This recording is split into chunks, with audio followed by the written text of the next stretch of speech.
Yesu ashimwe, nguhaye ikaze kuri Youth Time Revival. Wowe mukobwa nawe musore, igitekerezo cy'Imana cyo kukubyutsa mu mwuka, reka dufatanye duhuze imbaraga kugira ngo tucyakire muri uyu munsi, aho twibukiranye impamvu zituma tudacogora. Emera buri munsi wubakwe mu ijambo ry'Imana, akira imbaraga ziguhesha kubohoka mu ijambo ry'Imana tubona mu gitabo cya mbere cy'Itangiriro igice cya 27 n'umurongo wa 30. Hari ijambo rivuga ngo Isaka arangije guhesha Yakobo umugisha, Yakobo akiva mu maso ya se Isaka, Esawu mukuru we arahinguka. Dusimbuke ku murongo wa 33.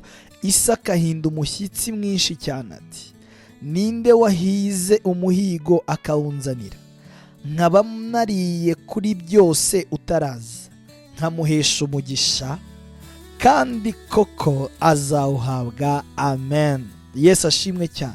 Uyu munsi wacu ndagira ngo nawo turebe kandi impamvu ikomeye cyane Imana yaguhamagaye yo kwizerwa, igufitemo ibyiringiro kutazacogora muri uru rugendo. Mwene data mukundwa muri Kristo Yesu, uyu ni umwanya twongera kubwira ndetse twongera kwibukiranya ko muri byose bikomeye biri imbere yacu, gahunda yo gucogora ntayirimo, gahunda yo kunanirwa muri uru rugendo ntayihari.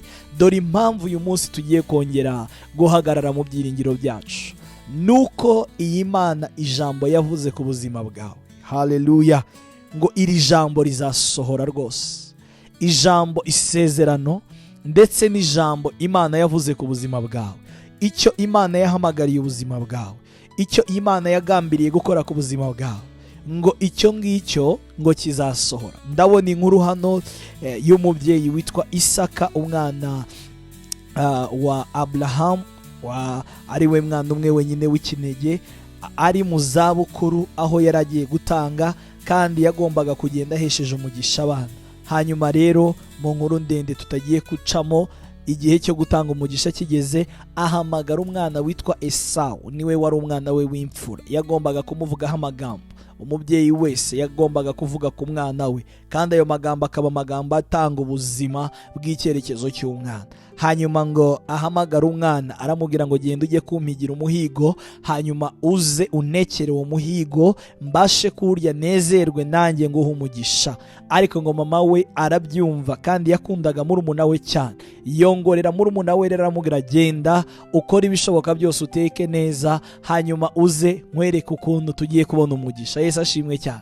Yakobo mu buryo butangaje yarabikoze, atekera se, yihindura nka mukuru we, kandi se amwaturaho uwo mugisha. Niho tubonye inkuru rero, tubona Esawu nawe aje atetse kandi ashyiriye umuhigo yahize se kugira amuheshe umugisha.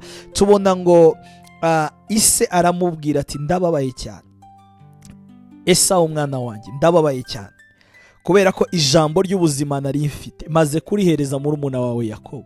Avuye hano rwose, kandi yanteguriye ibyo kurya bidasanzwe, nabiriye kandi natekereje ko ari wowe, kuko yambwiye ko ari wowe. Amagambo yose y'ubuzima nari mfite nayamuhaye. Mwene data mukundwa, ndashaka kukubwira iki. Ijambo hano se yasoje avuga, yaravuze ngo kandi koko ibyo navuze azabihabwa. Haleluya.